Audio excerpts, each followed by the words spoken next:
जय सिया राम। राधे राधे। आप सभी भक्तों को कामदा एकादशी की हार्दिक शुभकामनाएं। तो आइए सुनते हैं कामदा एकादशी की कथा।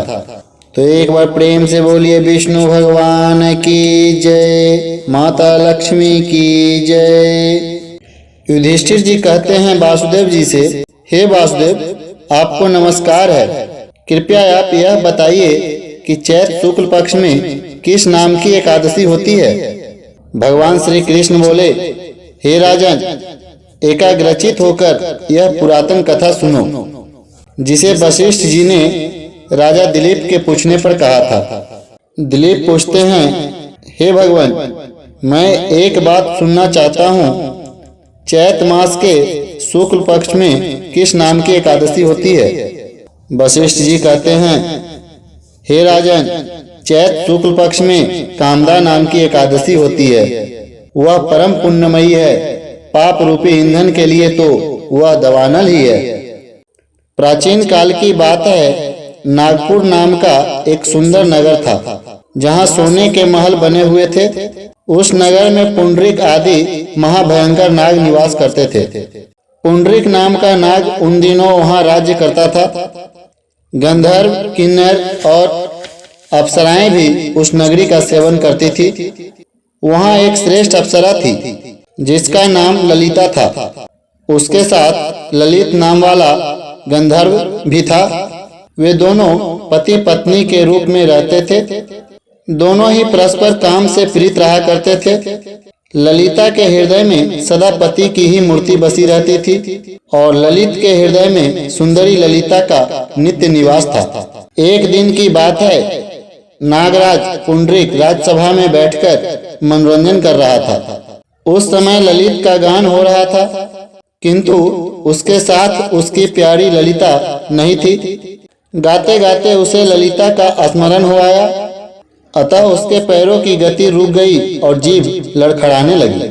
नागों में श्रेष्ठ करकोटक को ललित के मन का संताप ज्ञात हो गया, अतः उसने राजा पुंडरीक को उसके पैरों की गति रुकने और गान में त्रुटि होने की बात बता दी।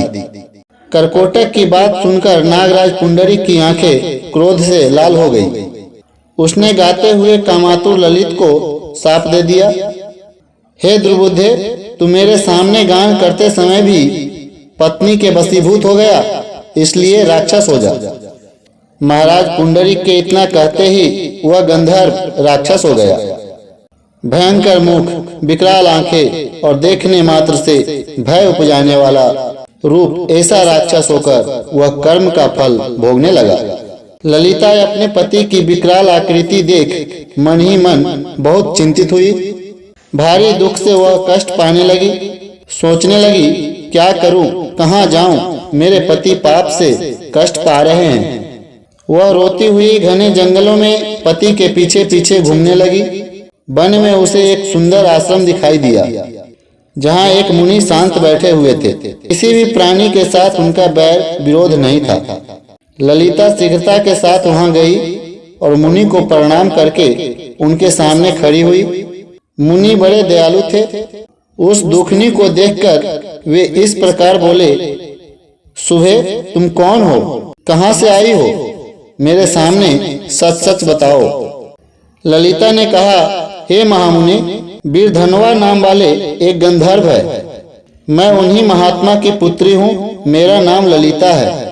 मेरे स्वामी अपने पाप दोष के कारण राक्षस हो गए हैं। उनकी यह अवस्था देखकर मुझे चैन नहीं है। ब्राह्मण, इस समय मेरा जो कर्तव्य हो वह बताइए। विप्रवर, जिस पुण्य के द्वारा मेरे पति राक्षस भाव से छुटकारा पा जाएं, उसका उपदेश कीजिए। मुनि कहते हैं, हे भद्रे, इस समय चैत्र मास के शुक्ल पक्ष की कामदा नामक एकादशी तिथि है, जो सब पापों को हरने वाली और उत्तम है। तुम उसी का विधि पूर्वक व्रत करो और इस व्रत का जो पुण्य हो उसे अपने स्वामी को दे डालो। पुण्य देने पर क्षण भर में ही उसके शाप का दोष दूर हो जाएगा। मुनि का यह वचन सुनकर ललिता को बड़ा हर्ष हुआ।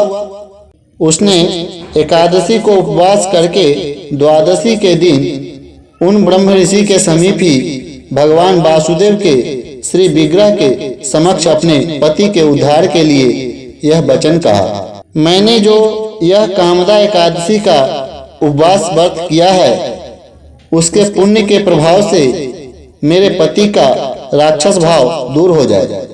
वशिष्ठ जी कहते हैं, ललिता के इतना कहते ही उसी क्षण ललित का पाप दूर हो गया।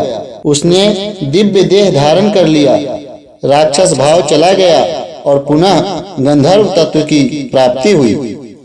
हे नृपश्रेष्ठ, वे दोनों पति पत्नी कामदा के प्रभाव से पहले की अपेक्षा भी अधिक सुंदर रूप धारण करके विमान पर आरूढ़ होकर अत्यंत शोभा पाने लगे।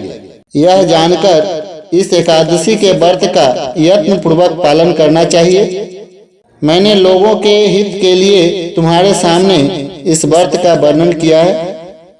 कामदा एकादशी ब्रह्म हत्या आदि पापों तथा पिशाचत्व आदि दोषों का नाश करने वाली है।